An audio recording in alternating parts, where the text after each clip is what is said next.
come up here and then... Just use one of They're those. both on. Yes, it's on, so Noise. I'll put it up. Tell me what you're doing, because I'm gonna... Simone wants to hold the mic and speak. She doesn't want to. Okay. I didn't think you would. So. Because I'm gonna use It's funny, right? Yeah. I'll use this one. Ready? We're ready. Go anywhere, there's some water here, sister. Oh, great, thank you. Let Olivia know she's got the camera. You ready, Patrick? Yeah. It's Father John. Oh, there. He's got to come up. Good evening. My name is Dan O'Neill. I'm an Alderman at Large in the City of Manchester. I'd like to welcome you to the City of Manchester, those visiting from outside, and to our aldermanic chambers. We in New Hampshire have always valued a separation of church and state, but as individuals, many of us bring a respect for diversity and faith-based value system to our decision-making process. That brings us to our topic this evening, the corrosive influence of money in politics and what people of faith can do about it. Before we begin, I would be remiss if I didn't single out for special thanks to the two Pauls that made this event possible. Paul Allard, the Manchester City Licensing Compliance and Facilities Coordinator, and Brother Paul Crawford, along with the entire Capuchin community of Manchester. Brother Paul, as a board member of the Franciscan Action Network, was instrumental in bringing this event to us this evening. Thank you, Brother Paul. You're So welcome. side note, Brother Paul and I labored many years, probably 15, maybe almost 20 years in the CYO program in the city of Manchester and the state of New Hampshire. So we know we've been to probably every basketball gym in the city and many in the state. I would like to thank the sponsors for this evening, the Franciscan Action Network, the Center for Earth Ethics, the American Friends Service Committee, and Open Democracy, and welcome the panel here this evening. I'm excited to recognize our all-star panel, beginning with our facilitator, Patrick Carolan, Executive Director of the Franciscan Action Network. Patrick.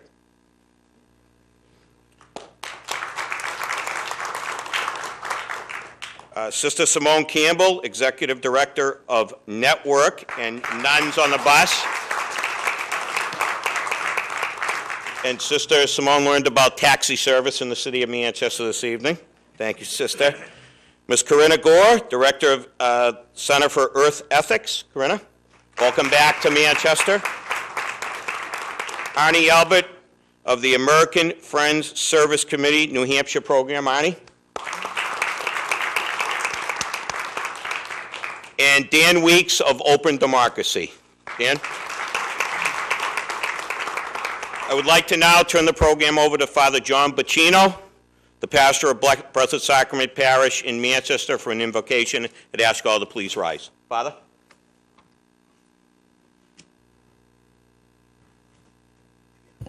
Let us pray. We pray for our city and towns, all that we live in, and for our fellow citizens, that we may continue to strive to become a really human community for all people. Let us pray for all who live near us, for neighbors and friends, and even for those not always well disposed toward us, that we may show patience and forbearance. Let us pray for continued safety, that no one's life should be endangered, especially that our children should be protected from harm's way. Let us pray for those who have not yet got a home of their own, and for all who are badly housed, for those who have come here from overseas, that they may be received with hospitality, and for all who live alone. Let us pray for those among us who have been struck by illness or misfortune, those who live in anxiety or despair, those who suffer mental stress, and those who are in prison. Let us pray for all, for peace and tranquility, for a sound and healthy environment, and an open human climate among all people here. May this prayer reflect our desire to be a faithful democracy. We pray in your most holy name, O God. Amen.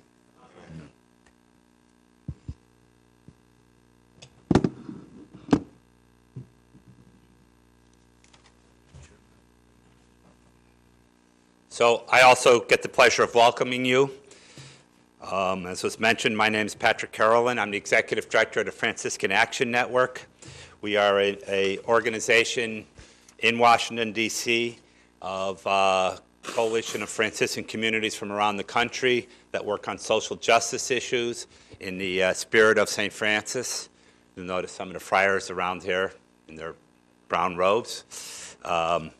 We love when we're in Washington, D.C., and we have to go to lobby Congress to bring the friars with us in their brown robes because members of Congress actually sit up. It's a great way to actually get the congressperson to come out and meet with you is to have a friar in brown robes there. I don't know if they think they're going to get indulgences or something if they come out and get their picture taken. But so tonight we're here to talk about money and politics, but particularly from a faith perspective and from a moral perspective. It's really awesome that we're here tonight. It's awesome to be part of this coming together of faith organizations like the Franciscans and Network and the Friends Committee and the Center for Earth Ethics with good government groups like Open Democracy and Public Citizen and People for American Way and labor organizations. We're all working together in Washington, D.C. to build a powerful movement for change. As people of faith, we recognize the responsibility of government to seek justice for all people and to build the common good. Justice cannot be achieved unless the rules of governing the democratic process are just and fair for all. Central to the process is a citizen's right to vote, not limited by the power of money, social class, and unequal access to public media. Money has always played a role in electoral politics, but what kind of role it plays should be subject to regulations that reflect the ethical and democratic values. Most important, it is necessary to have policy safeguards in place which ensure that more than just the wealthiest interest groups have a voice in the public sphere.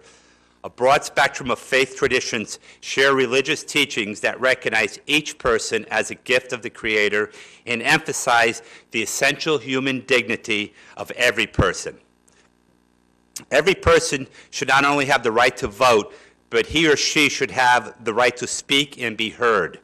Every person, our shared teachings tell us, should be able to contribute his or her ideas and concerns to the shaping of our democratic government and the policies that it adopts. We support the democratic process, which was founded on the concept that the best solutions of problems come from the marketplace of ideas where everyone can contribute.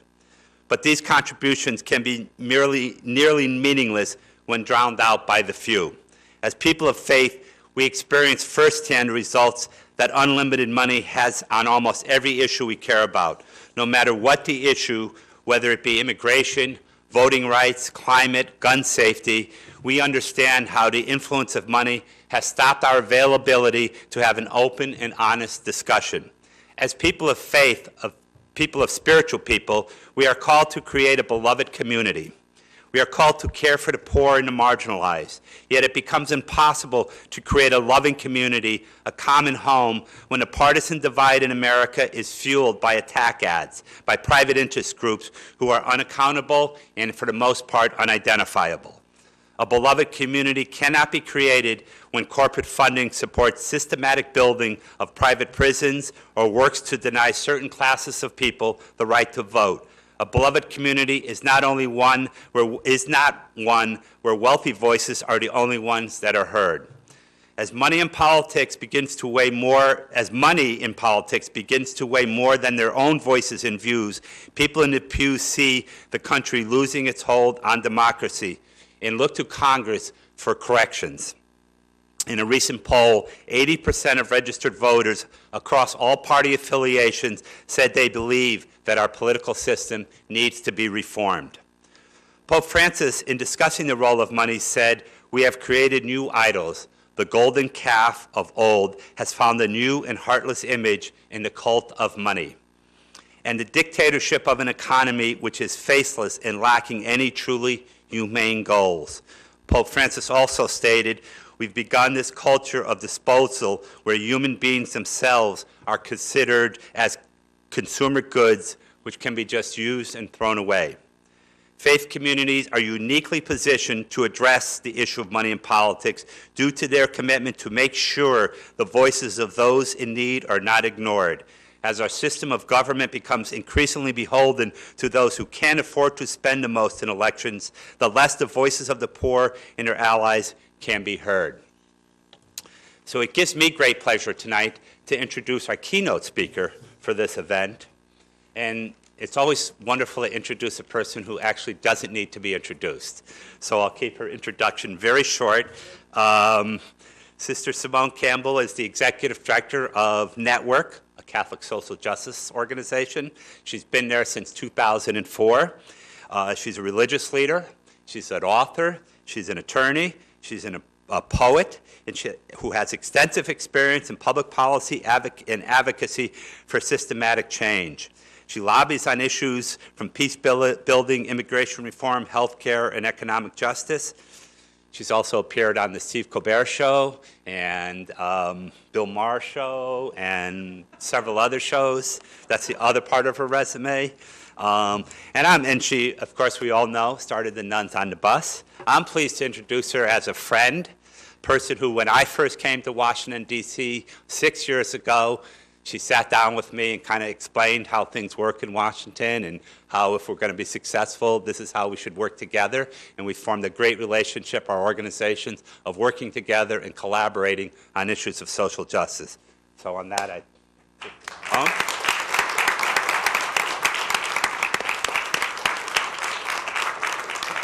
Thank you, Patrick. I'm not used to such august distance from the people I'm talking with, so I'm going to do it from up here, and hopefully this works.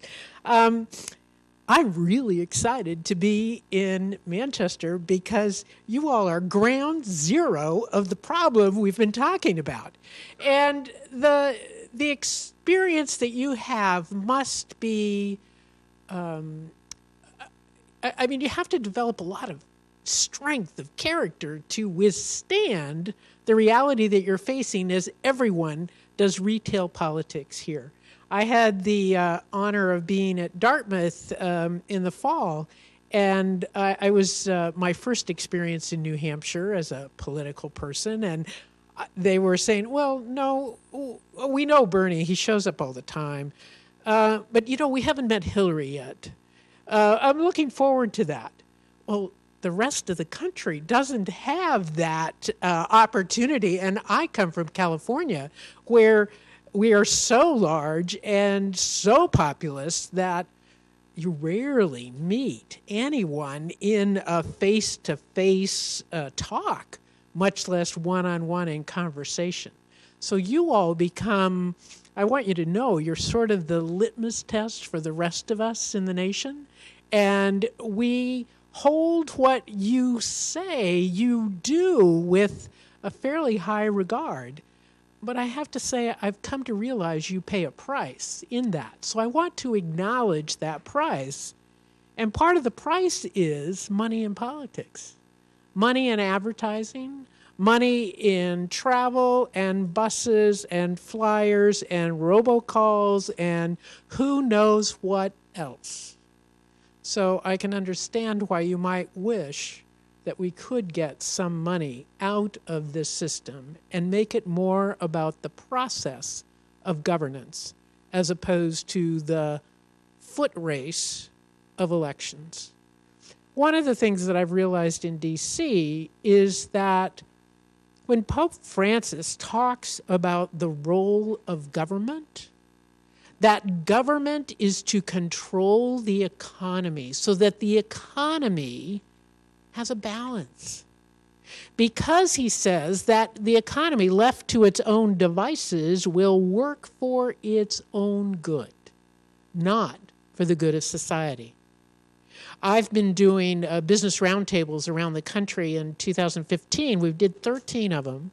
And every place we went, I heard from business people, well, business isn't about the common good. Business is about its own interests, about satisfying shareholders, about making sure we make a profit, about providing a good product. It's all about the business. And Pope Francis has it right when he says, well, then the role of government becomes a way to find the balance. But here's the challenge. When that government, the members of that government rely on big money contributions, I'm not exactly sure they give equal weight to the whole society when they know in 2 short years members of the House of Representatives are going to need to run again. Or every 6 years the Senate does, or even at your state level or local level. When you need big money, you're going to pay attention to the folks with it. Now, I wish folks weren't quite so rational. If folks would just say, I'm in it for the common good regardless, well, they may be one-term people, but it wouldn't really be a rational approach in my view, because you're going to want to make sure you can get reelected. And here's the trouble. Most of the increase in wealth and income since the recovery, though the way the stock market's going right now, I'm not sure we can say it's a recovery, but that aside, has gone to the top 1% or the top 0.01%. The bottom 20% of folks in income, actually over the last 34 years, their income has actually gone down 10%, while the top has gone up 187%. Well, that explains why the top has so much money to spread around. In the last quarter that reports are available, a total of 158 families, total in the whole country, had contributed almost 90% of the political money. If you have 158 families contributing about 90% of the political money, I think we have some trouble. In the end, praise God, money doesn't actually vote. The only folks who can still vote are us. But I wanted to share some stories of people I've met that explain why this is such a problem. In 2014, we were on a bus just before the November election. It went on forever. I thought we were never going to get off the bus. What happened was we had a 3-week trip planned, various states, mostly in the Midwest, and while we were on the road, a funder, it's always trouble when a funder calls and says, I really like what you're doing. What if we give you more money? Could you stay on the road? Well, I felt like a political candidate. So what did I say? Like a political candidate? I said, well, sure, we'll try. So we did. So we were door knocking in Colorado Springs, and I'll never forget this. We were in Colorado Springs, which is a fairly conservative community, and I'm knocking on the door, and a young, probably in his early 30s, African-American tall man comes to the door. And we engage in a little conversation, and he lets me know he's a disabled veteran. So it was Iraq or Afghanistan, I don't know which. But we talked about the service he was getting for the Veterans Administration, which actually was quite good service. He was very grateful for the service he was getting. And then I said, well, we're out door knocking because we want to make sure people are turning out to vote. Are you going to vote? And he said to me, no, I'm not. And I was dumbfounded because I thought this was going to be an easy one, that a veteran was going to vote. And he said, no, people around here don't want my opinion. They don't want me involved. I'm really not accepted here. Oh, it broke my heart. And I said, well, how do you know that? Just how we're treated in the neighborhood. Go to the grocery store and you'll find out. And talking to some people, I found out race is a huge issue in Colorado Springs. And so he felt pushed out. At another house, we were doing door knocking, and a woman, probably in like late 40s, maybe, came to the door, and I said, "Well, why is the line? Are you going to vote? We're out. We're nuns on the bus, and we're encouraging everyone to get out to the vote. And are you going to vote?" "Oh no." I go, "Well, why not?" "Oh, they're just all crooks." And I said, "Well, how do you know that?" "Well, have you seen all those negative ads? You can't trust any of them. It's just all rigged. I'm not going to waste my time." And what I realized was the consequence of these negative ads drives people out because they have no idea of how to choose, what to do, what's different. And the huge amount of money, particularly the secret PACs that are doing these negative ads, are undermining our democracy by trying to scare people off. This is a serious problem. And then, can you believe this? Bill, our bus driver, told me on the bus trip we did just before Pope Francis came. He's 74 years old. Every year he's driven all 4 trips, and every year I find out something more about him. Well, in 2014, I found out he'd only finished 6th grade before he had to go to work to support his family. He's from Tennessee. He's a real simple guy. He's from Tennessee, and he likes his family a lot. Well, this time, he told me on the bus, "Well, Sister Simone, I'm going to vote for the first time this year." "You're going to vote for the first time?" "Bill, you're 74 years old and you've never voted?" "Nope, never voted." "You did that whole bus trip with us and you never voted?" "Nope, never voted. Wasn't going to tell you, but I never voted." I said, "Well, thanks be to God, you're going to vote this time." And then he said to me, "Well, you want to know who I'm going to vote for?" Well, I was a little afraid to ask because I know his politics are a little different than mine, though he loves me. And I said, "Okay, I'm nervous, Bill, but tell me." He says, "Donald Trump." Well, I did exactly what you did.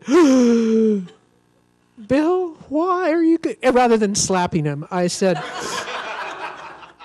"Why?" I'm trying to be curious. "Why are you going to do that?" "I want somebody who can't be bought. He can't be bought." And I thought, whoa, there's an issue of money in politics, isn't it? Then there's Robin. Oh, dear Robin. I met Robin at the White House, actually, at the signing of the executive order to raise minimum wage for the federal contract workers. And she was there because her friend was going to get a raise. And she was so excited. One, she grew up in Virginia and had walked by the White House a bunch of times and never thought she would be in the White House. And I noticed her because we were sitting next to each other, so obviously I noticed her, but she jumped up and had her phone and she took a picture of the chair she was sitting in, one of those little gold chairs. And then she asked if I would take a picture of her sitting in her chair. And then we were in the second row, so the president was going to be really close. And she was so excited. So we got talking.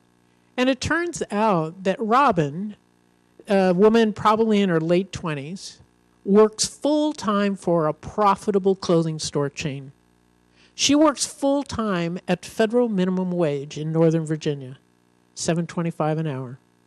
And Robin said she'd been working there over a year, and she had just gotten a 10-cent an hour raise, $7.35 an hour. And then she told me, after we'd talked a bit more, she said, I'll never forget it, by looking at me, you'd never know I have to live in a homeless shelter because I can't afford rent around here. It's just too expensive. And then we got talking, and she said, I asked her about voting, and she said, "Oh no, I don't want to register and let people know where I live. I don't want to share that." And I thought of how many hardworking folks get pushed out of our system by money, by fear, by that sense of shame, or by the complexity of the issues, of the negative ads. And then we have the 1% that has access, that controls the airwaves, that makes sure their desires get known by candidates.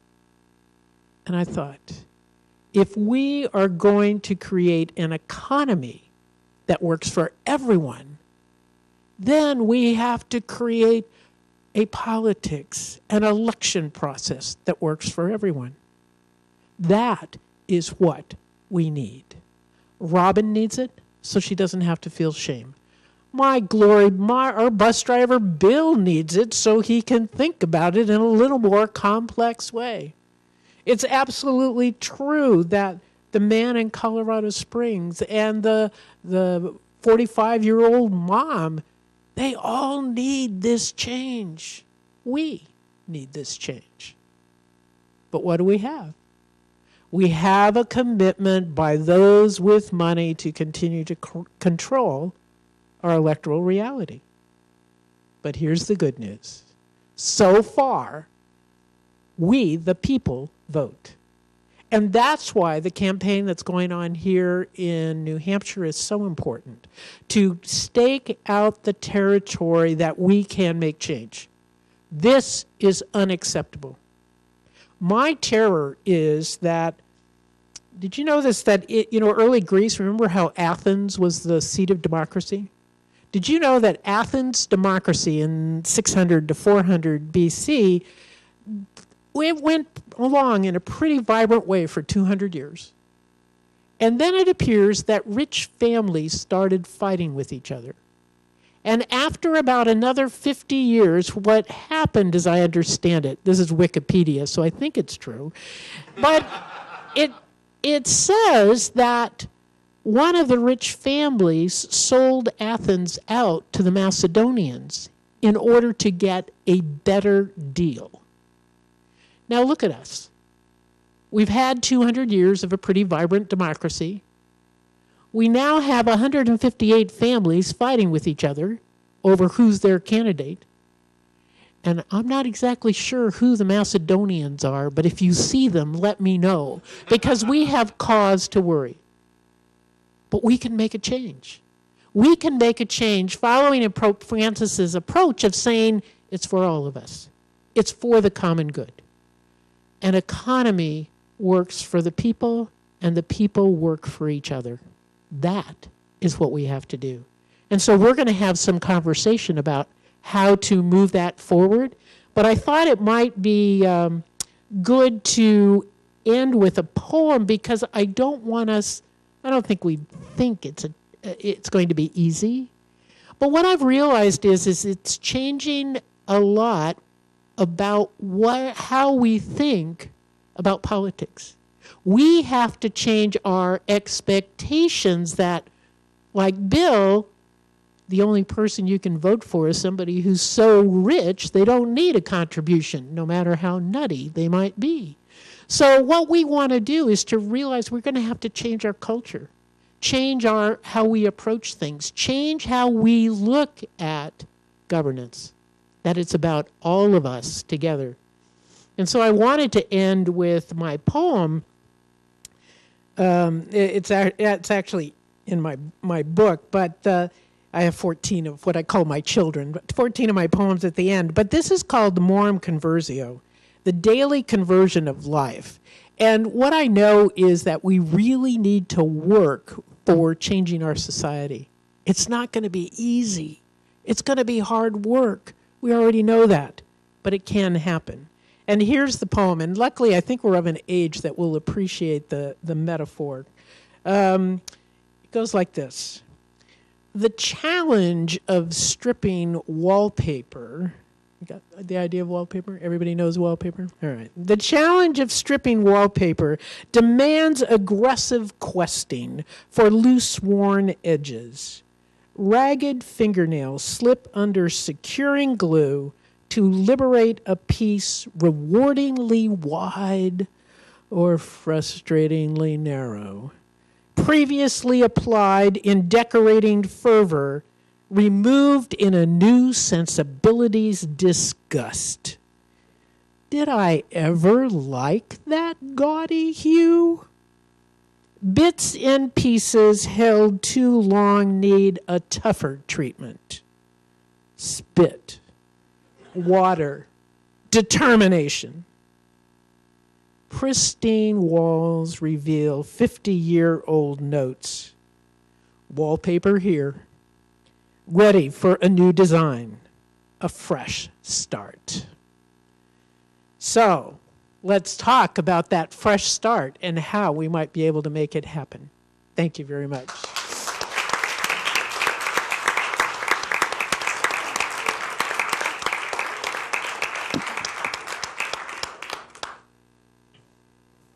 Thank you, Simone, for those wonderful words.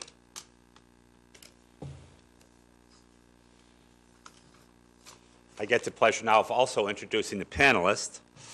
Unfortunately, Dan, I forgot to print out your introduction, so you'll have to introduce. Oh, no, here it is. I found it. Okay, good. Otherwise, you couldn't speak if I didn't give you the proper introduction. And so, you know, Simone really did kind of frame the problem a little bit and talk about it, and it's really wonderful to hear personal stories. One of the things about Nuns on the Bus that Simone shares all the time is the stories of the people she heard. I remember one of my favorite Bill Maher shows was when you were on there, and I forgot Ross, what's his name? The real conservative, claims to be Catholic columnist from the New York Times. And he kept going on, and Simone kept saying to him, but let me tell you a story about Bill that I met or Martha that I met. And every time Ross would say something about some political thing, Simone would just very quietly say, but let me share this story with you. And it just shut him up completely. And so, I bet it really was. So our panelists now are going to talk a little bit about how we can do what Simone says we need to do, or whatever else they want to talk about. You never know what panelists are going to talk about, but I hope that's what they're going to talk about. So let me introduce them, and then they'll all, and you can go in the order that I introduce you to make it easy. Our first panelist is Arnie Alpert. Arnie is the co-director of the American Friends Service Committee here in New Hampshire, which he has led since 1981. In that time, he's been involved in movements for economic justice, affordable housing, civil and workers' rights, peace, disarmament, abolition of the death penalty, and an end to racism and homophobia. He's been a longtime New Hampshire advocate and has had numerous articles published. And so since 1981, you've probably seen a lot of presidential candidates come walking by. And our next panel, I'm going to introduce all the panelists first, and then you guys can talk, is Dan Weeks, who is from New Hampshire, originally, born and raised. He was inspired to join the democracy movement by Open Democracy's founder, Doris Granny D. Haddock, when he was a teenager, as a 15-year-old advocate for democratic reform. Most 15-year-olds aren't really advocating for democratic reform, Dan, so good for you for doing that. Although I have to say, you look like you're about 18 now. So, you know, for some of us who have gotten a little older in years, you know. He helped launch the Americans for Campaign Reform in 2003, served as president from 2008 to 2011, founded the Money and Politics Project in South Africa. He's written on poverty and democracy issues for Atlantic, New York Times, Boston Globe, Sojourners, Christian Science Monitor, and other publications, and recently completed his book, Democracy and Poverty, A View from Below, based on poverty line research in 30 states on a Greyhound bus. So he had his own Dan on the bus tour, I guess. He's a graduate of Oxford and Yale, and he's motivated by his faith to work for democracy where all people are equal as image bearers of God. He serves on the downtown leadership team of the Crossway Christian Church in Nashua, and he plays piano in the church band, probably elsewhere too, but in the church band. And our third speaker tonight is Karenna Gore, who is the director of the Center for Earth Ethics, which she also helped found at Union Theological Seminary.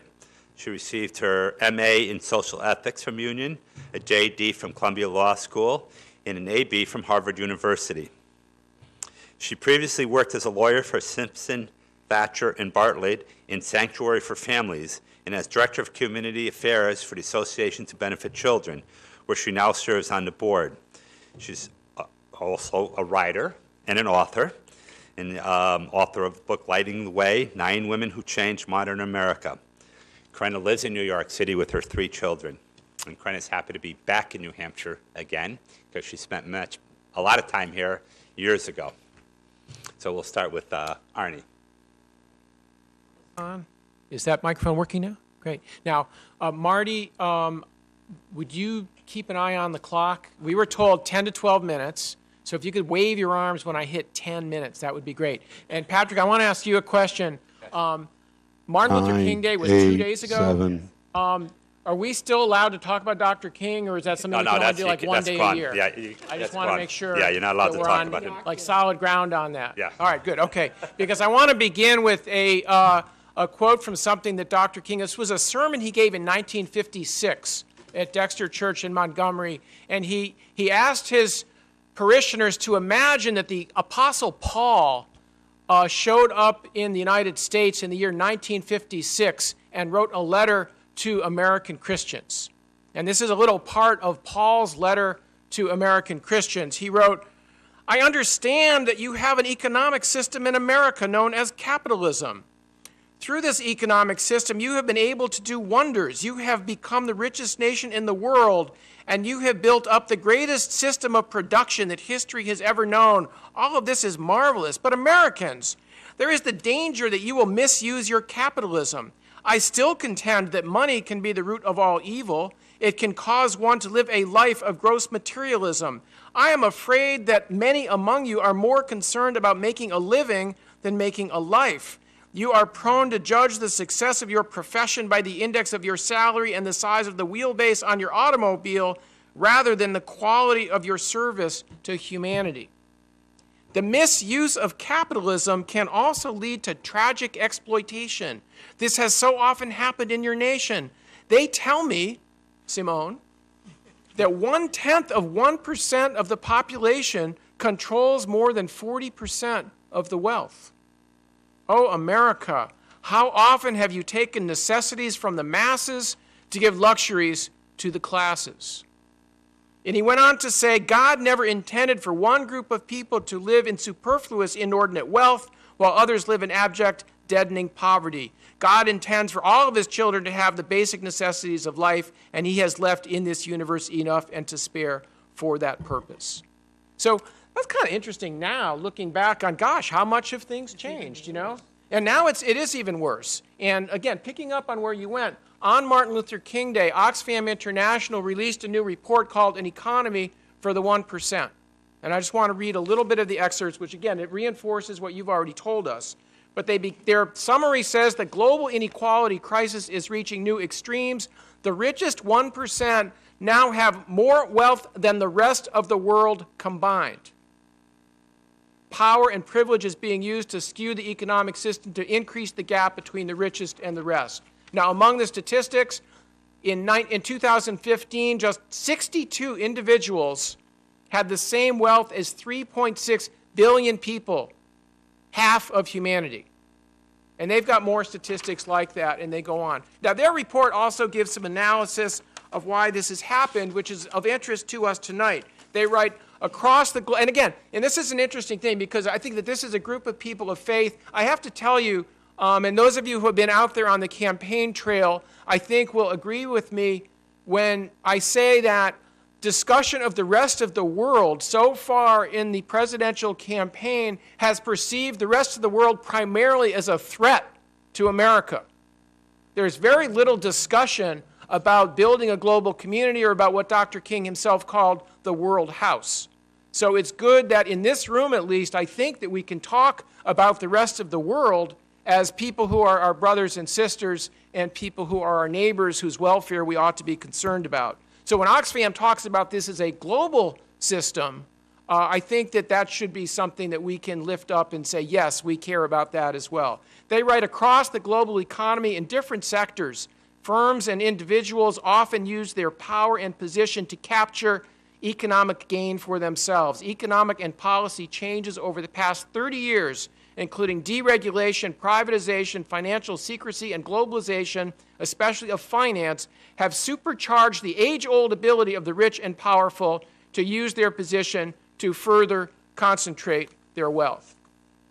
And they go on and talk about specific stuff that has to do with tax shelters and various other things, which you can go look up their report and read it yourselves. But I think we know that this is what we're talking about, and to say this is a global system. Now, we sometimes call this a system or a problem of money in politics. Within the American Friends Service Committee, we are calling this, we've got a different name for it. We call it governing under the influence, right? Now, you all know what driving under the influence is, right? Driving under the influence is bad. It's bad for public health. It's bad for public safety, and it's against the law. Governing under the influence, on the other hand, is bad for political health, it's bad for all of our safety, and it is pretty much entirely legal. It is the rules of the game. So we have been trying to direct attention to the system of governing under the influence. It's really the intersection of money in the campaign system, old-fashioned lobbying, the revolving door that takes people between the private sector and high-level government positions, including generals and admirals who leave service supposedly for the people and immediately go onto the boards of directors or onto the executive staff of corporations that are selling weapons to the United States government. So we've been talking to people about this. Now, how many of you here in the room have been to one of our bird dog training sessions? Raise your hands. How many of you have gone out and talked to presidential candidates about these issues? That's pretty impressive. So Simone, realize you're in a group of people who are very influential. And what I want to remind you is that this is not just about our voting power, because our power as citizens goes, I mean, certainly it might start with our ability to vote, but actually people who are children, people who are not citizens of the United States have the ability to do this in a way. This is about changing the political discourse. It's about making our politics bend to be attentive to the issues that matter. Let me give you one quick example of this. At this point, a year and a half ago, Hillary Clinton was campaigning in Iowa for Bruce Braley, who was running for the United States Senate. And after her speech, she went up to the rope line, and she's shaking hands and posing for selfies. And a teenager comes up to her with a little question written out on an index card and says, Secretary Clinton, what do you think about the system in which we have a quota built into the federal budget that requires the detention of 34,000 people in private, non-union prisons? And Hillary looked at this young person and said, oh, that's a long question. I've never heard that question before. Oh, where do you go to school? Oh, you go to a Quaker school. My daughter went to a Quaker school.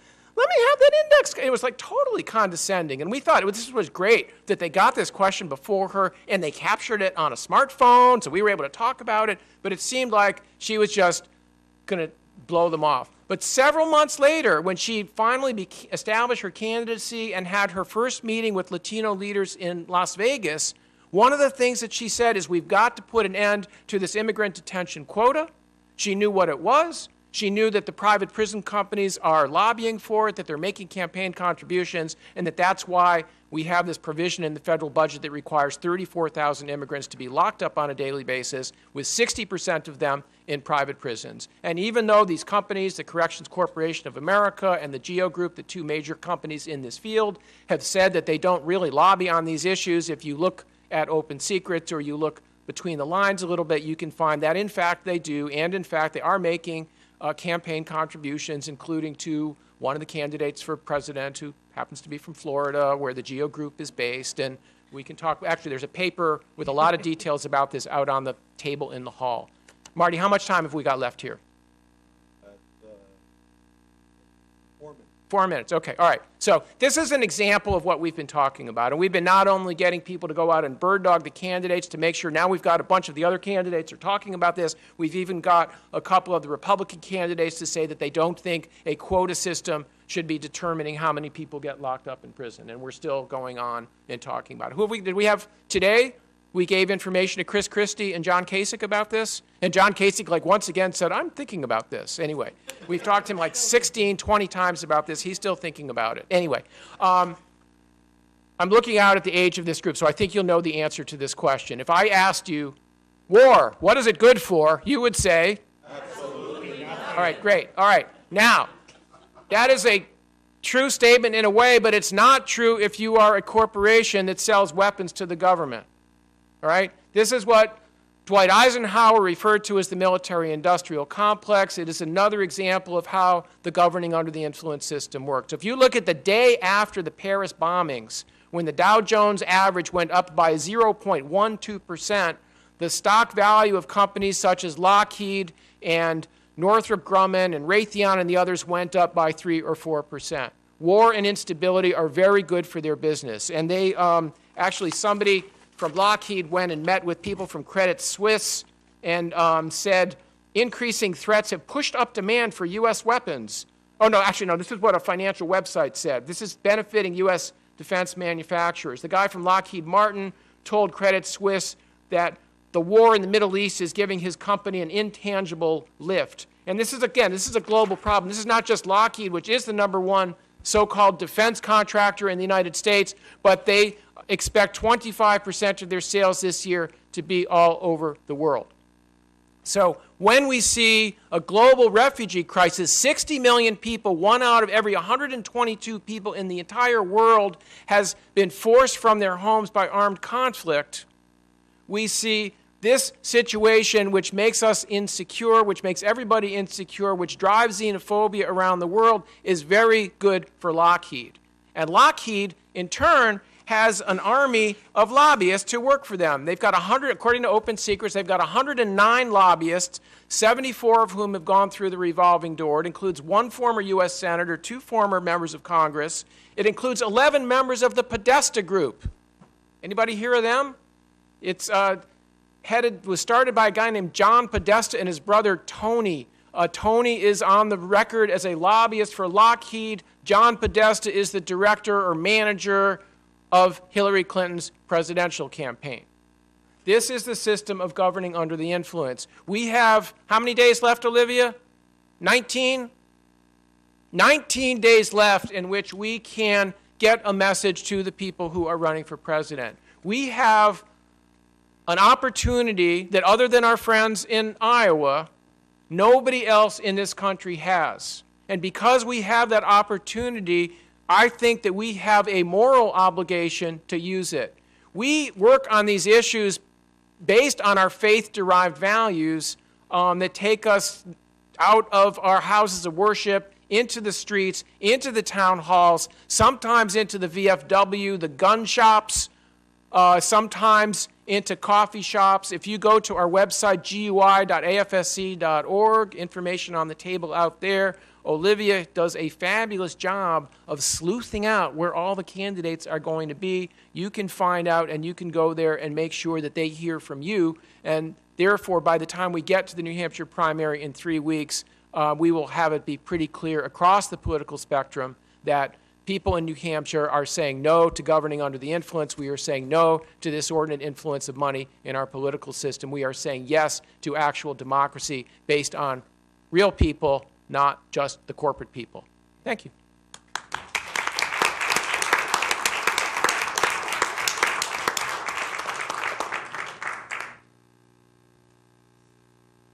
Good evening.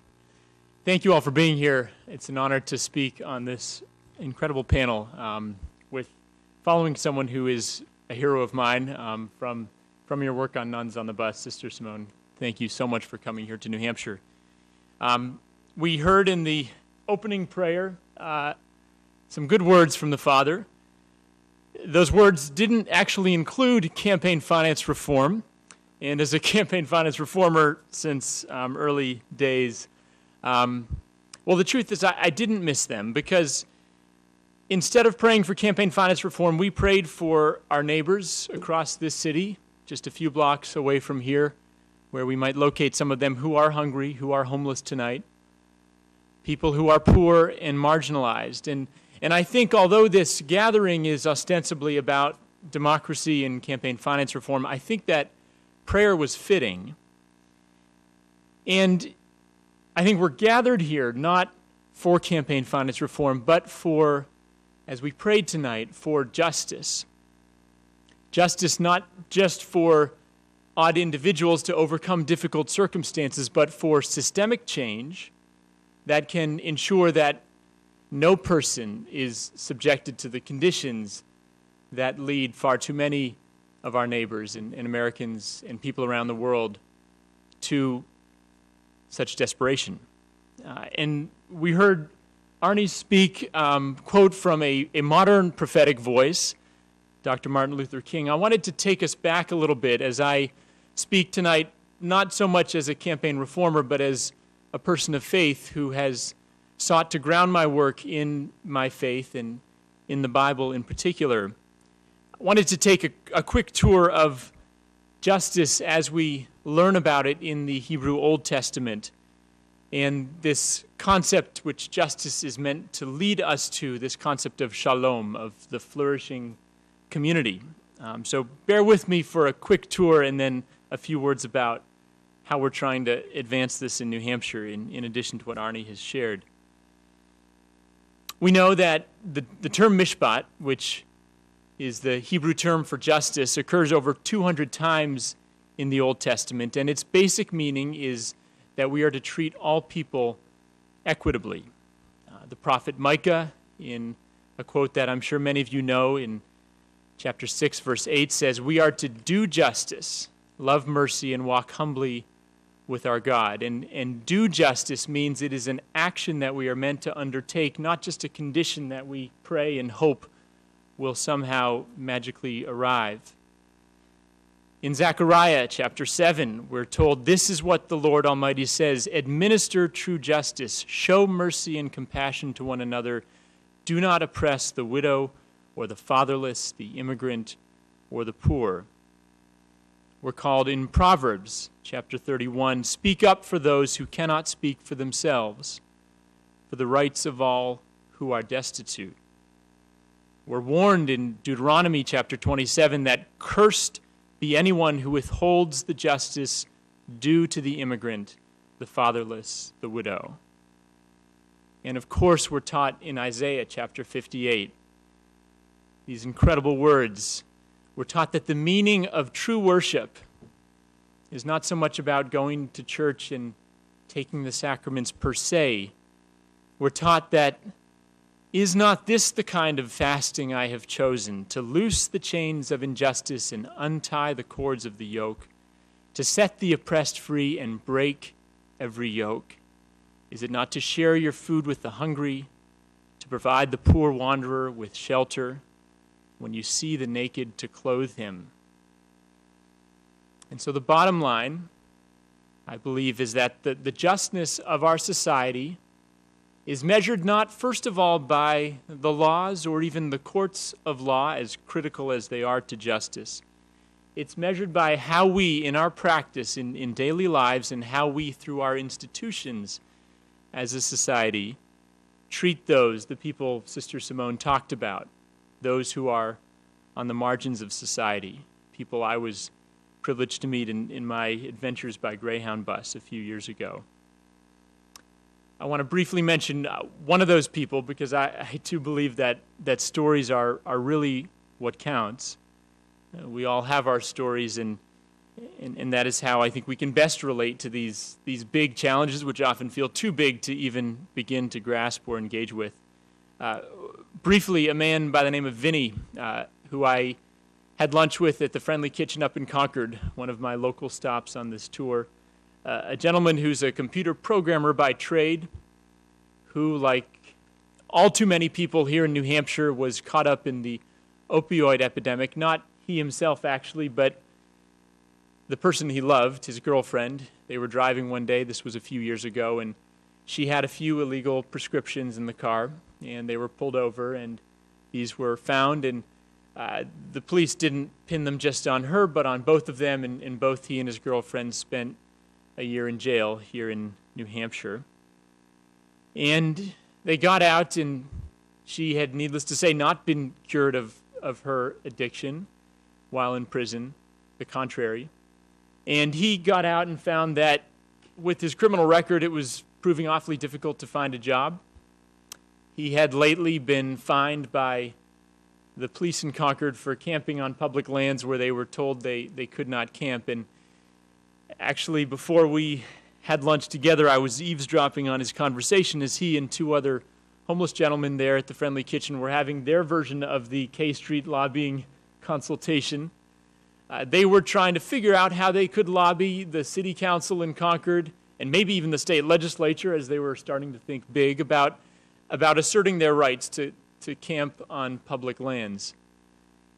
And to hear the conversation and to consider the resources that they did not have at their disposal, no law degrees in the bunch, no paid lobbyists who had greased the skids, who had funded campaigns or perhaps served in office and then cashed in on their connections. They were thinking about going to the library during opening hours and trying to maybe find some articles in the paper from years ago when they had heard something like this had once happened, and somehow they were going to find some way to make their case. Not too long after that, as we concluded our conversation with Vinny, after I had eavesdropped and then tried to make amends by introducing myself and asking if he would speak with me, which he graciously did, he expressed a view toward politics that depressed me, although it didn't surprise me, and it probably doesn't surprise you. He said that he doesn't know where to begin. He's trying to find some way to lobby on his behalf, but when he looks at our system, even here in New Hampshire, in Concord, one of the ostensibly most democratic states in this great democracy of ours, that his quote was, "It was all about the money." And though he was going to try, he had very, very little hope that he would get that fine overturned, not that he'd be able to pay it anyway, that much less he would feel like the folks in Concord, or much less in Washington, would really have his back, would understand where he was coming from, and it certainly didn't seem to him worthwhile even trying to vote. Now, Vinny's perhaps a bit of an extreme example. Most Granite Staters aren't homeless today, thank goodness. But in fact, he's not that abnormal in his views toward politics, and without going into all the weeds, in an Open Democracy Index report that our organization put out last year, we found that only 1 in 5 Granite Staters actually votes consistently for local as well as state and federal elections. Less than 1 in 5 Granite Staters participates in politics in other ways, volunteering or joining community groups, or believes that they have a voice worth trying to exercise. 591 individuals in New Hampshire provide most of the money that funds our campaigns. And over 80% of the lobbying expenditures, right here in Concord, just up the highway from here, over 81% is spent not by folks like Vinny or the vast majority of Granite Staters, but by businesses trying to influence the debate. And of course, at the start of this legislative session a year ago, Senate Bills 1, 2, and 3, and same on the House side, were business tax cuts. These were the highest priorities for our current majority in Concord, never mind what's happening in Washington. So let me draw to a close here. We know that although campaign finance reform is something I've given my life to so far, and what it is really about is justice, is mishpat.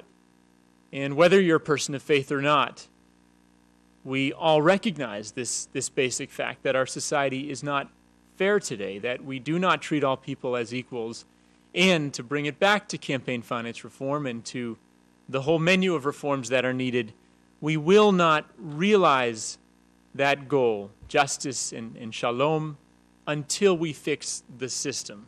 As we like to say, Washington isn't broken, it's fixed. The system is fixed by and for big money. And to conclude with some words from the Old Testament, from Genesis, which I turned to this morning, right there in the first chapter, right there at the beginning, as God, we're told, creates the heavens and the earth and all that is in them. God ends by creating human beings, and as Genesis chapter 1:27 notes, God created man in his own image. In the image of God, he created him, male and female, he created them. I long thought that the Old Testament was kind of antiquated, and in some respects, sure it is. Whether you read it or not, we can go right there, back right to the beginning, and we are instructed that we, every one of us, and the homeless folks down the road from here in the shelter here in Manchester, and Vinny and countless others, are image bearers of God, meaning we are all equal. And we're at a point today where, although we must seek to intervene directly on homelessness and hunger and all the rest, if we're going to truly change the game so that folks like Vinny actually have a voice, we've got to change the system of money in politics. And I feel very privileged, along with colleagues who are here tonight, part of Open Democracy, our partners in the Stamp Stampede and the Friends Service Committee, to get to work on this cause. And as many of you know, because many of you have walked with us these 30,000 miles collectively across New Hampshire the last 2 years, many of you have asked the question, as Arnie described, of the presidential candidates. This is such an important moment. And in these final 19 days, we can force this issue, again, not because of campaign finance reform as an end in itself, but because of justice. And finally, although the examples I've given are examples that liberals tend to get organized around, I do believe, and a lot of the folks I go to church with who don't share a lot of my politics also believe, that faith can unite us, and a faith voice can help to move us toward these ends that we desperately need. If our conservative brothers and sisters will take their faith seriously, as many of them certainly seek to do, and see that we're all image bearers and that we all deserve a voice in politics, then I think we can start to address this in a really unifying way. So I hope that Open Democracy can be part of that contribution, and I'm so grateful to our visitors from out of state who are helping to build this movement far beyond New Hampshire, and thanks for your time.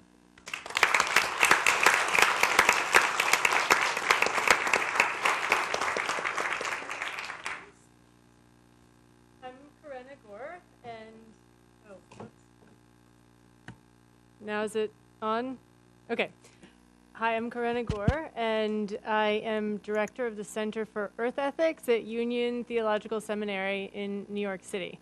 I'm really honored to be here, and I want to also particularly tip my hat to Sister Simone Campbell, who is such a wonderful, great leader for us in our public discourse, and came to Union a few years ago, and we're all constantly inspired by you. So it's wonderful to be here.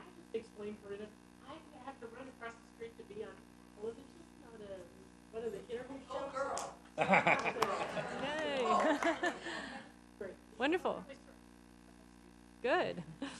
Talk it up. Yeah. So I am indeed back in New Hampshire after having been here many times because my father was in politics and ran for president several times, was on the ticket. And I was so happy to be picked up by old family friends and get a chance to sit in a diner. And we were talking about the various chapters of history that have gone down, and the 2000 election, the Florida recount, and then the Iraq War, and all of the chapters that seem to have happened in succession, then about climate change and money in politics. And I was reminded of a joke that my friend Nigel Savage told me, which was, what is the difference between an optimist and a pessimist? And it is that a pessimist says, I just can't imagine how things could get any worse. And the optimist says, oh, I think I can. I did felt a little bit like that, but there's a lot of optimism and a lot of it coming from the incredible, vibrant faith in democracy that I associate with New Hampshire, actually, and the kind of town hall setting in which people come and really care about this process. So I'm so happy to be here. And climate change is something I want to use as a lens through which we can talk about the need for a real, full, faith-based campaign against money in politics. It's a good lens because we see that in the kind of pickle that we're in right now, where 99% of the world's scientists say that we have a very urgent problem that threatens our existence. And yet, and the military agrees, and the insurance industry agrees, and most of the world leadership agrees, and we have people in control of our government in Washington who say there's no problem at all. I mean, it's actually really extraordinary. And the reason is definitely traceable to money in politics.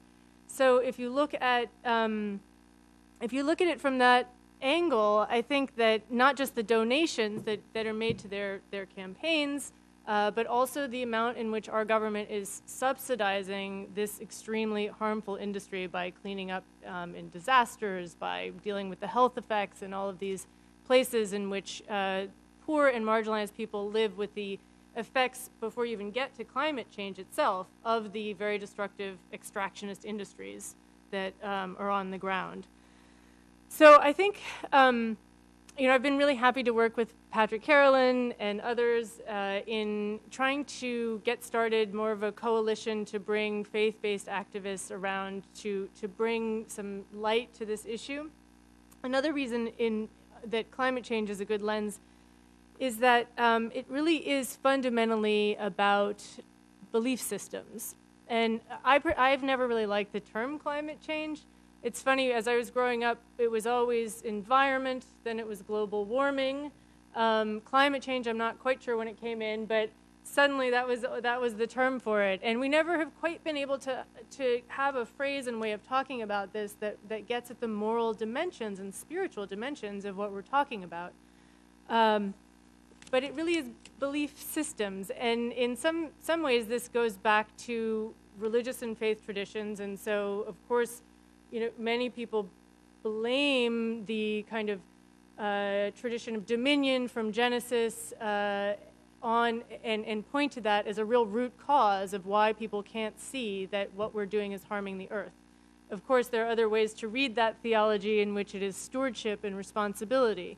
That is a really interesting and fruitful debate to have. I think that whether you're religious or not, there is a very pervasive belief system that somehow we are separate from the rest of the natural world. Humanity is separate.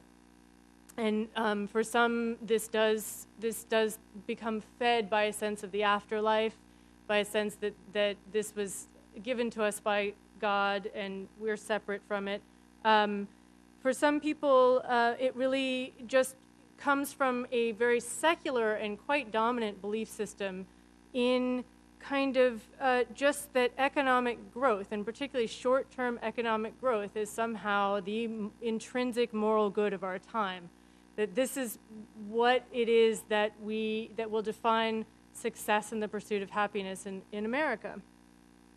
An example of where this belief system has been expressed is a few years ago, the CEO of ExxonMobil, Rex Tillerson, when he was pressed at a public forum on the issue of climate change, said, well, what good is it to save the planet if humanity suffers?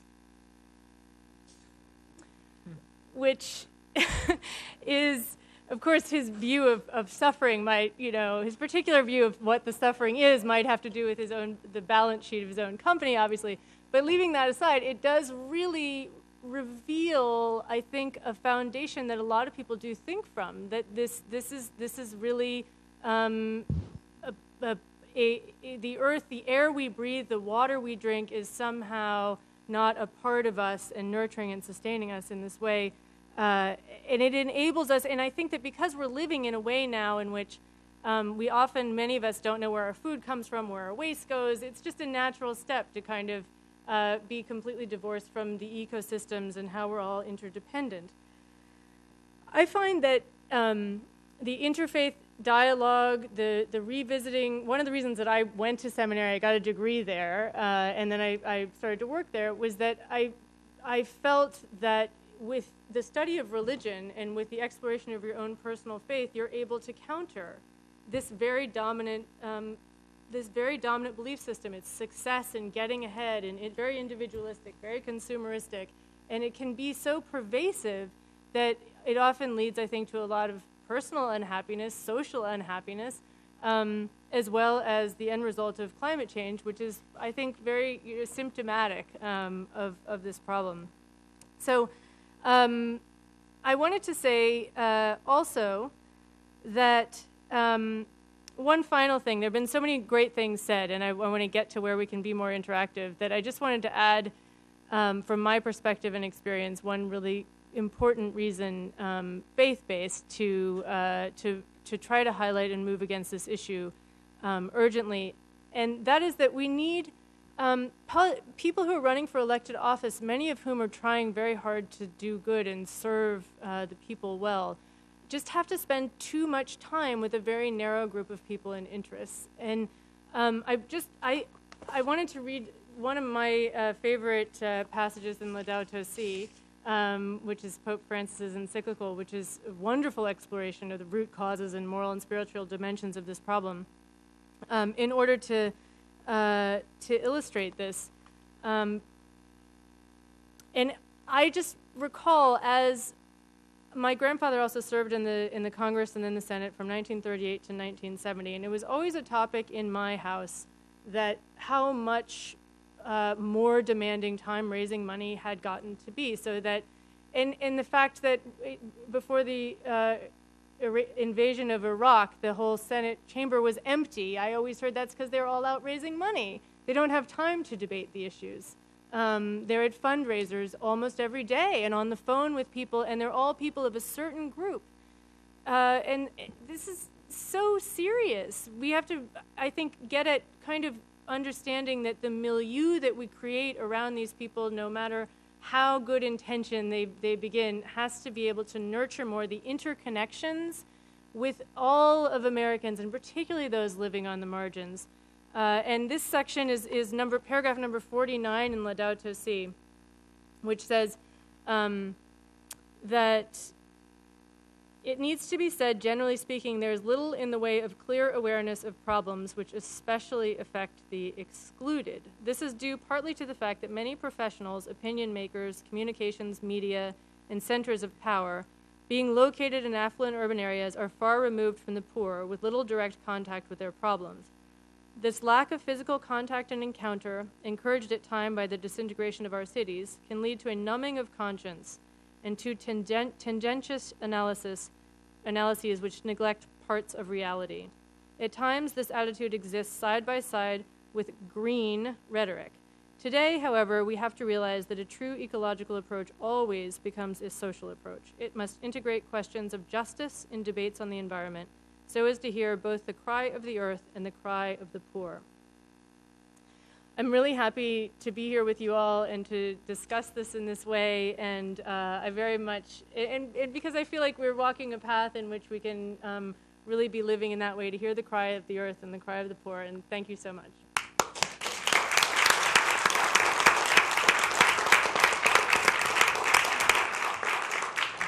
So I want to thank the panelists. We're going to have time for some questions. I have no idea if there'll be any answers, but there'll certainly be questions, I hope. Just a couple of things. First of all, just a reminder that tomorrow is the 6th anniversary of the Supreme Court decision, and I'm sure there's going to be a lot of activity. Which one? Yes. Citizens United, in case you're not sure.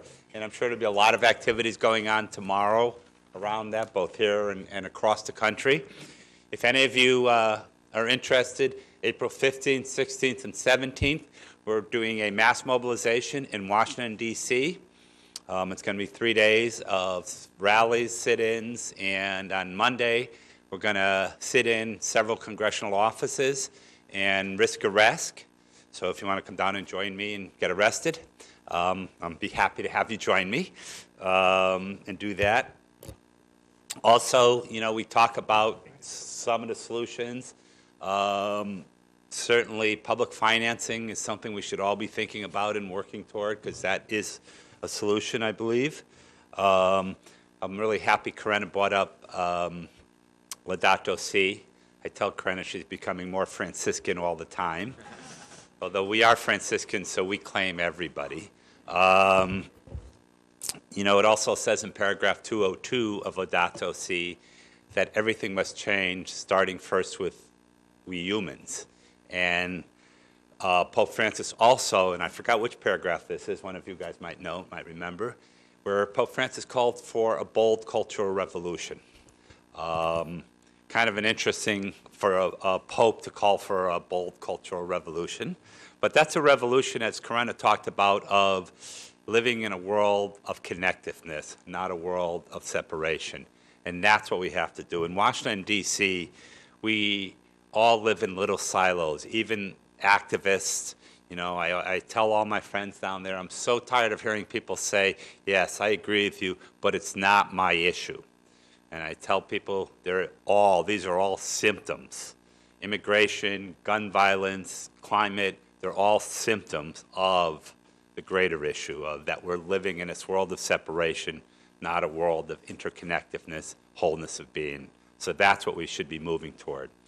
And in the Franciscans, you know, we have a thing about, it's not just about prayer, but it's about being prayer and living prayer. So that's where we have to be moving toward. So I'll open the floor up to some questions. Before I do that, let's give our panelists another big round of applause.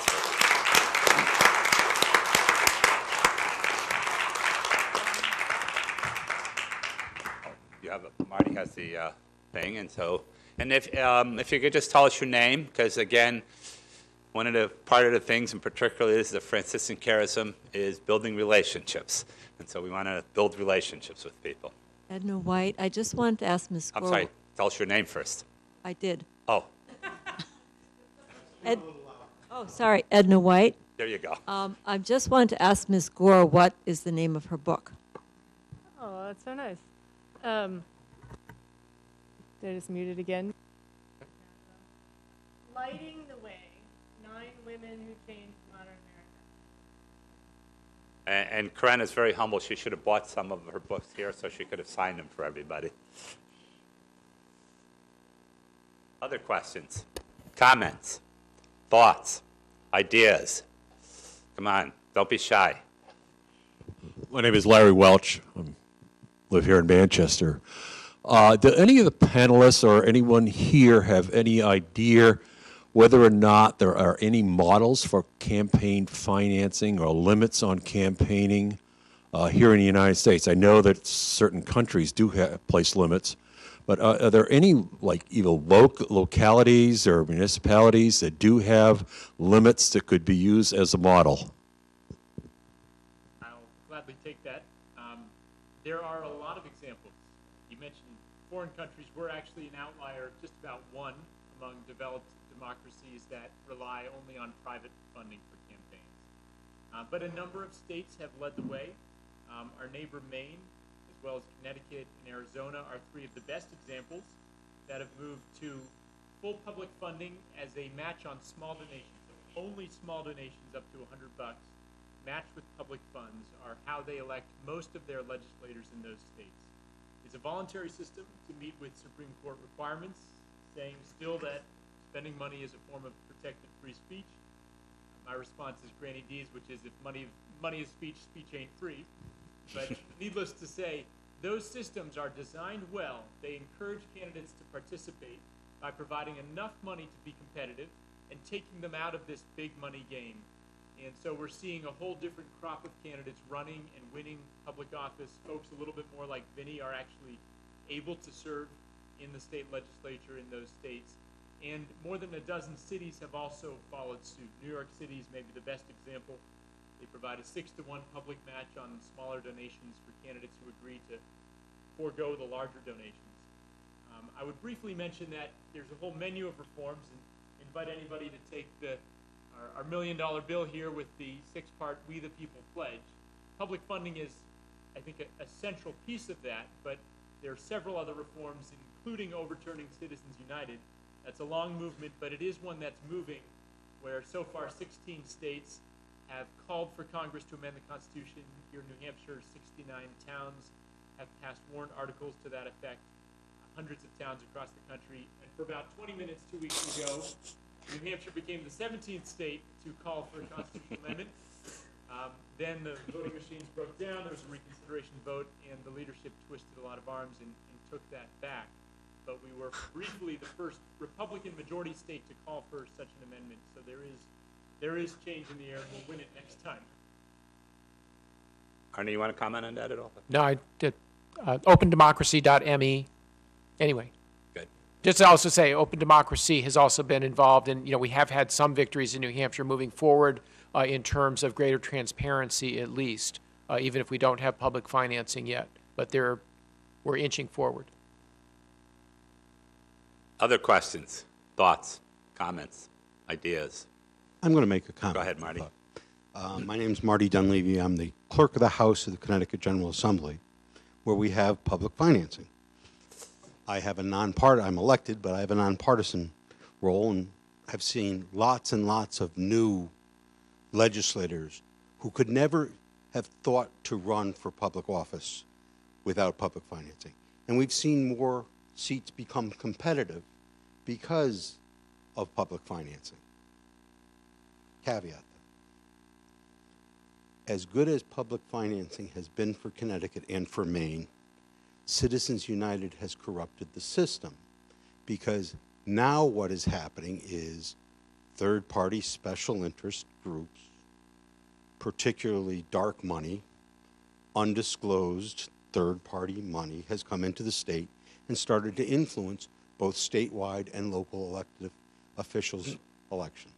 So you have a state rep or a state senator who may be limited to $75,000 or $45,000 to spend on their own campaign, but a 501 can come in and run a campaign and call it an issue campaign, or a 527 can come in, both of which are IRS designations. They come in and spend money against the candidate in unlimited amounts with no disclosure. So Citizens United is corrupting the few public financing systems that are out there. So we do have to deal with both simultaneously. And just to follow up on that a little bit, it's not just about corrupting the political process so that people get elected. There was a report that was done by PICO and I think Public Citizen worked together on it about the private prison industry. A couple of our panelists mentioned the private prison industry. Many of you may not be aware of this, but in the 80s, the private prison industry was going bankrupt. And they were really about to go under.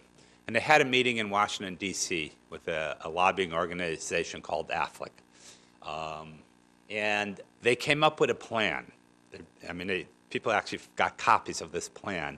The plan was to start to demonize immigrants so that, and you know, they started a whole campaign in Arizona to stop calling them immigrants and undocumented and start calling them illegals. In the 90s, that campaign started to start calling people illegals so they could demonize immigrants that were coming into this country. And then they started a campaign to criminalize these folks that are coming in. And then they built detention centers to house these people. So our whole immigration policy was changed. And they funded this policy, this private prison industry, funded this whole policy change. They funded the whole campaign in Arizona for Senate Bill 1070, which was the first state that passed this piece of legislation, which then became the model around the country, so that the private prison industries and the private prison industries have made billions of dollars off of this. They also started a whole campaign around juveniles and trying to criminalize juveniles, and then built detention centers to house juveniles. And there's two judges, ex-judges in Pennsylvania, who recently went to jail because they were getting kickbacks from the private juvenile detention centers to, you know, somebody get arrested for having a joint on them, a marijuana cigarette on them, and in our day, get your hand slapped or something. They were being sentenced to 6 months to a year in a juvenile detention center for having one marijuana joint on them. And then these judges were getting kickbacks. So that's the effect of the money. It's not just about we're electing these people, but it's this whole policy effect that we have to be aware of. Another, really interesting example, you're all probably familiar with No Child Left Behind. This great piece of legislation that was passed to reform education. You know who wrote No Child Left Behind? Anybody have any idea who actually wrote that bill? The testing industry, the educational testing industry wrote No Child Left Behind, lobbied it, got it through, and made billions of dollars. A good portion of every municipality school budget now goes for educational testing. And those testing companies have made a fortune off of this piece of legislation. So those are just two examples of how money, it's not just influencing the elections, it's influencing everything that happens after the elections. And it's on both sides of the aisle. It's not just one party or the other. It is a bipartisan issue. Some other questions. Somebody else had a question, I think. Yes. Hi, Mary Woodward from Lee. I think we all agree with the Citizens United problem. Sister Simone briefly referenced the problem of control of the airwaves, the money influence there, and I think we're all seeing that the media is controlled by corporate and the news we get is limited. Does anyone want to comment on that? I want to pass the microphone to the other Arnie who's right next to you to see if she has a comment on that. Because she's in the media. Well, actually, unless you're too shy. No. I'm not surprised by you. I'm Arnie Arneson from Concord, New Hampshire. And the media question is an interesting one because it's very intimate for me. So I will tell a story since stories are powerful.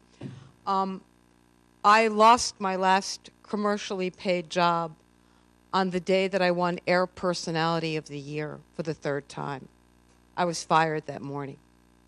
And you need to understand why I was fired. Obviously, it wasn't because I didn't have an audience, and obviously because I wasn't successful on the radio. But I wasn't successful on the radio because what funds media in America are the advertisers. And the advertisers are the pharmaceutical industry, the insurance industry, the car industry, the energy industry. And if you were on the air and you were raising questions about the pharmaceutical industry, and you were raising questions about the insurance industry, even though you might have a phenomenal audience, you're going to be fired. And that is not just Arnie Arneson on a station the size of a peanut. That moves up the entire food chain. The reason why Donald Trump is #1 in the polls is that remember what happened in New Hampshire. He started in New Hampshire paying people $50 to hold a sign because nobody showed up. Nobody showed up. $50. How did he go from paying people $50? Was there a groundswell for him? Did he have a vision for America that brought people out? No, but he was a ratings god. And that is why he has had more free media time than anyone in American history. Because he is all about the money and the ratings. He has changed how we cover presidential campaigns. On the Sunday morning shows, you used to have to show up in person when you were on Meet the Press, Face the Nation. He got to call in. Who the H is he? The problem is that's true at every single level. And they all, it's so amazing to me to hear Morning Joe and CNN, beat him up and then genuflect to him the next hour. I mean, it is absolutely remarkable because it's all about the money.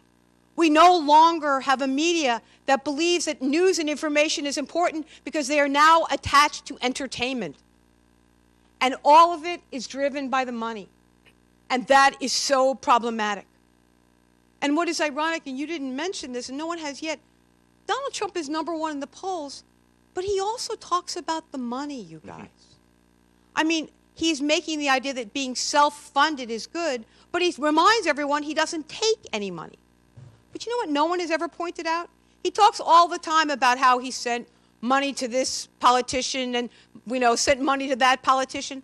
Since when is selling yourself to a billionaire evil, but buying a politician is not evil? He buys them. what part of that equation is not wrong too? Only the seller and not the buyer? They're both wrong. And not one person has actually said that. The Republicans can't challenge him on that because they're all selling too. And on the Democratic side, it hasn't even come up because we're in the middle of a fight and no one in the media has pointed it out. So the reason why there is no counter voice is that the media basically has been castrated by the cash. And the reason I got fired that day, everyone, was I was worried about climate change. And I was worried about the sale of the SUVs and the Hummers. Remember the Hummers? And I was worried about why they suddenly this huge spike. So you know what I used to refer to SUVs as? FUVs.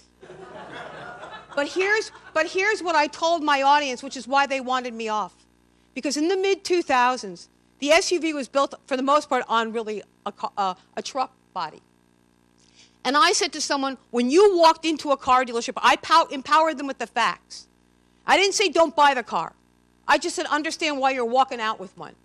Because when you walked into a car dealership, the profit margin on a commercial compact was $2,000. The profit on the sale of an SUV was $10,000.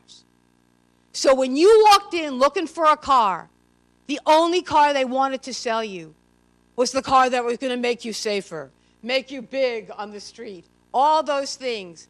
But it wasn't about your safety, and it wasn't about making you better to get your kids to school. It was about the extra $8,000 that they were able to pocket. And I would tell them, do you need an SUV? I'll help you get it. But did he need to sell it to you because of the $8,000, not because you needed it? Then you at least need to be empowered with what the real choices are. I got fired. And if Arnie gets fired, understand what happens up the food chain. And last but not least, about money in politics. I ran for governor. I ran for Congress. You know what raising money is really about? It's about breaking you. It's about breaking you. When you spend 6 hours a day, 6 days a week, asking people to write checks with commas in them, and you've never been able to ask your mother for $25, and suddenly you're asking someone you don't know for $1,000, and you're doing it for 6 hours a day, 6 days a week. The first couple of weeks, you take a shower and you feel like a prostitute. After a while, you just say, how much more do I have to raise?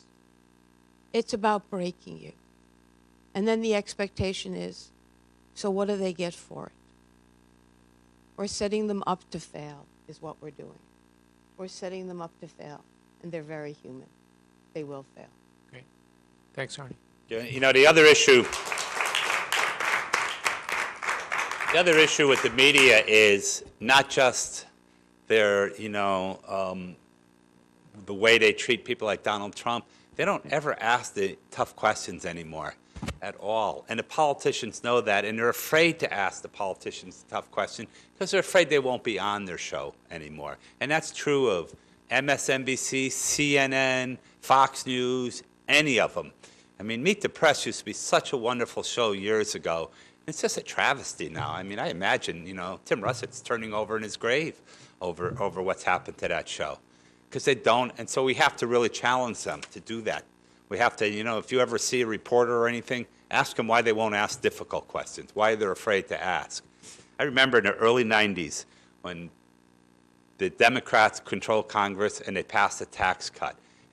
Every single Republican voted against it. Not a tax cut, a tax increase. Every single Republican voted against this. And Newt Gingrich and other Republicans stood up and said, this is going to cause a depression. This is going to cause this to happen. This is going to cause that to happen. And what happened? We had, we ended up with a surplus. We ended up with just, a huge job growth because they passed a tax increase.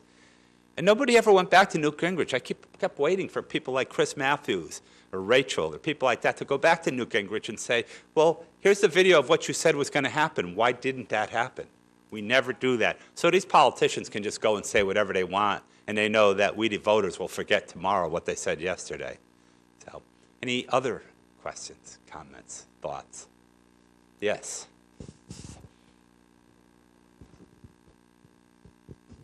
Hi, good evening, everyone. My name is Julia Steed Mawson.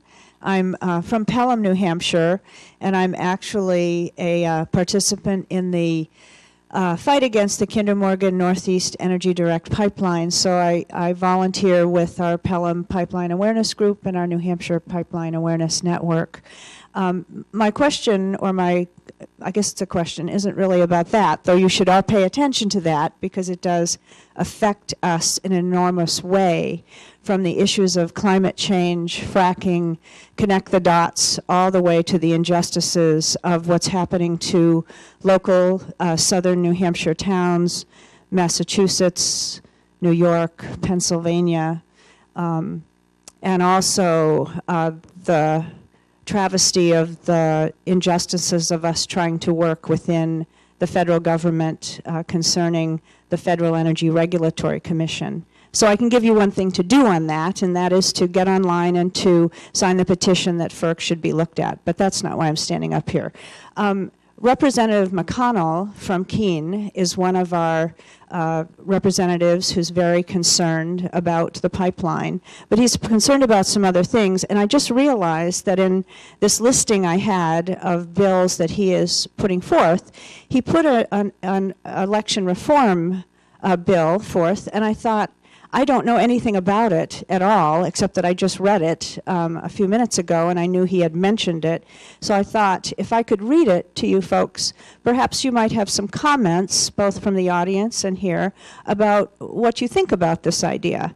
But basically, Representative McConnell's bill says, and I don't know the House bill number, I'm sorry, but it says, this resolution calls on the United States Senate and House of Representatives to consider a constitutional amendment prohibiting campaign contributions unless the donor is eligible to vote in that election.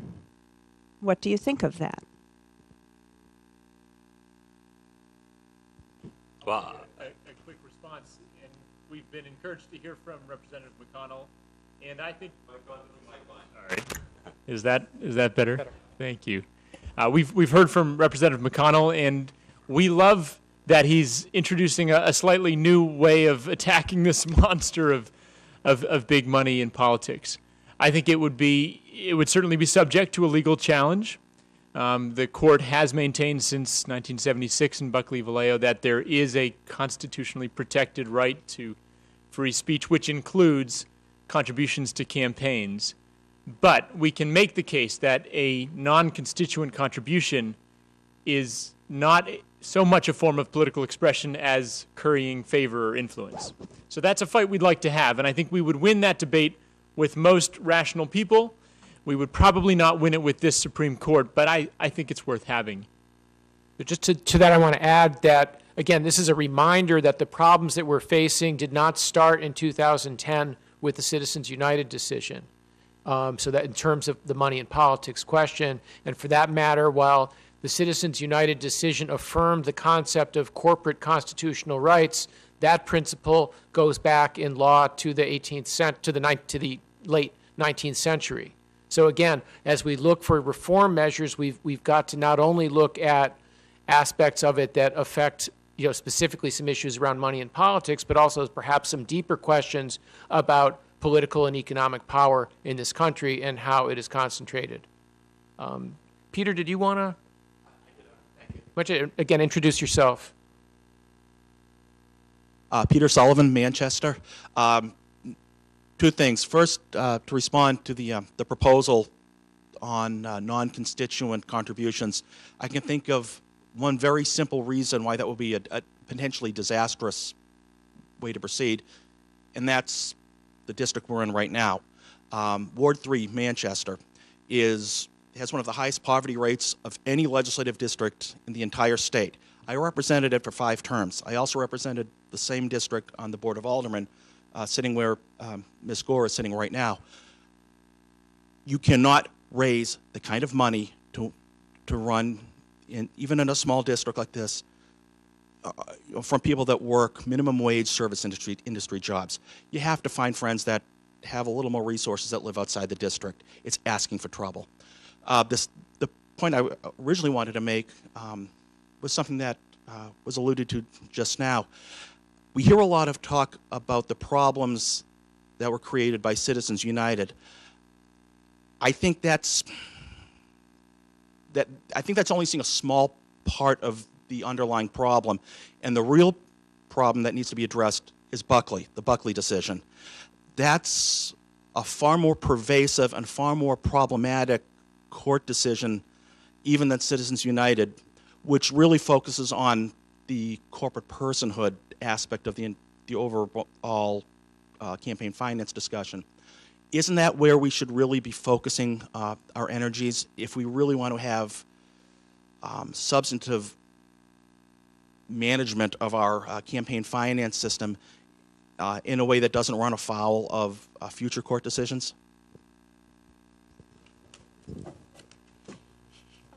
Very briefly, I will certainly agree with you on that. And to your point about where contributions come from, we want to see, to be a little crude, I think a constitutional amendment is needed to stem the bleeding. There's a lot of bleeding in our system. But to actually make the patient well, we need public funding of campaigns. So you, as a representative of a poor district, should be able to represent those people without needing to raise a lot of money from them or from anybody else. And so if we can pursue these two together, I think we have a chance. And very briefly, to Buckley, the constitutional amendment that is proposed, the Democracy for All Amendment, there are various different proposals which have merit, but the one that we as an organization have gotten behind would take us back pre-Buckley, not just pre-Citizens United. And it would restore to Congress the right to regulate spending whose purpose is influencing the outcome of elections. It's not squelching speech. It's ensuring that speech whose purpose is influencing our politics, where money, private inequality becomes public inequality, and so on, that speech can be regulated. And that would allow us to do what every other advanced democracy in the world has done, and to impose reasonable limits on the amount of money in campaigns, the size of contributions, and have public funding as the much more just alternative. And, part of the issue is not just that you're in a poor district, it's that a poor person can't ever run for office without public financing because they don't have friends that they can go to. You might be in a poor district or other people, you may have friends you can go to try to help you, but a poor person doesn't have friends that they can go to try to raise money. So public financing is really part of that. We have a couple more minutes if there's any other questions. Sam.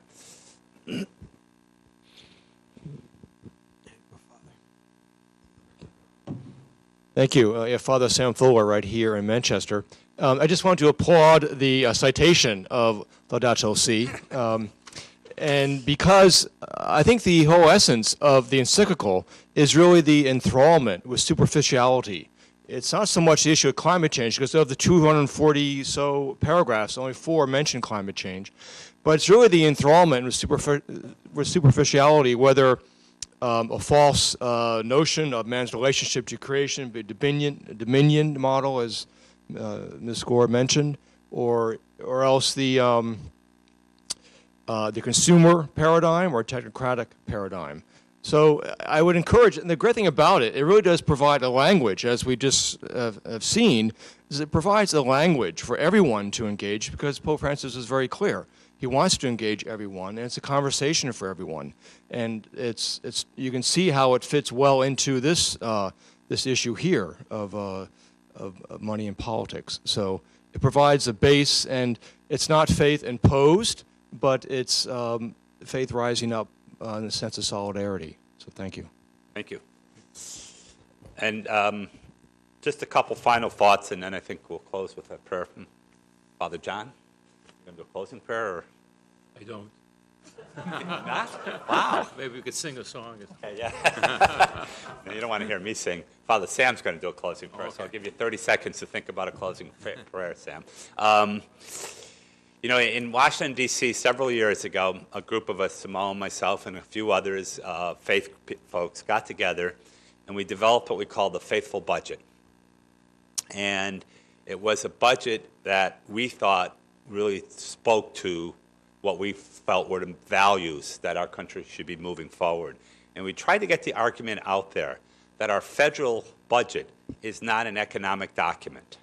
It is a moral document. It is a document that sets the tone of what our moral values are as a nation. And if our moral values are one where we think it's important to cut food stamps or to destroy the environment or to give tax cuts to wealthy people, that's what we pass. Sometimes progressives tend to shy away from using terms like moral values or shy away from thinking about working with people of faith. But all of these issues are moral issues. Climate is a moral issue. Money in politics is a moral issue.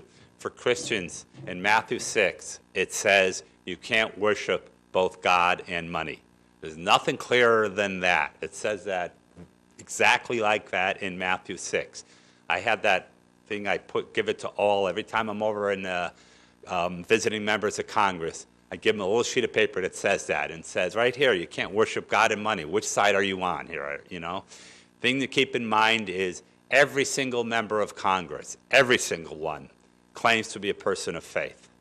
Now, there are many different faith traditions there, but there's not a single person in Congress who claims to be an atheist. They all claim to be people of faith.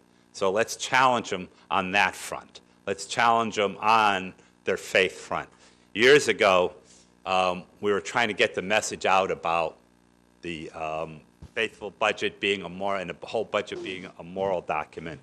And, you know, we had a whole group of us, faith people, talking about how we do that. And, you know, like a lot of organizations, a lot of leaders, we were all talking and probably not many of us listening to each other. I was listening to everybody, of course, but don't tell Simone I said I wasn't listening to her. But finally, this Herb Nelson, who's a Presbyterian preacher, black preacher, gets up and he says, you know what? We have to do like St. Francis of Assisi did. We have to get naked in the public square and we have to tell all those people that they're going to go to hell. And I'm not urging, first of all, we didn't want to urge people to get naked in the public square like Francis did, because that's probably not one way to get arrested. And we certainly don't want to tell people that they're going to hell. But we have to challenge people on moral grounds, because they claim, everybody claims to be a moral person, and let's challenge them on that. Let's not try to argue with them about the politics of it, because we're going to lose that battle. We'll win the battle. There was after Obama's speech, there was a Republican congressman from Virginia, the guy who actually primaried Eric Cantor and beat him. And he said he was very upset that President Obama was quoting the Bible, quoting Gospels, because he said, we own the moral argument, not the Democrats. He shouldn't be using those arguments. And then he said, whoever owns the moral argument controls the policy. So we have to regain that moral argument for ourselves. So they are starting to feel like they're losing the moral argument. That's where we have to put the pressure on them. And on that note, I'll let Father Sam come, who's, by the way, new to New Hampshire. He says he was here, but he only came up here in August from Connecticut, that wonderful, beautiful state of Connecticut that I'm from. So we miss him. I had to come up here just to visit him. Gracious God, we are grateful for the insights and concerns shared here this time together. We ask that we continually be reminded of our dignity, of our humanity, and be able to call forth the best values of all of us in our country, particularly in our democracy. So we ask that from here we move inspired and eager to engage in effective manners our political system. We ask all this through God. Amen. Thank you all so much for coming. And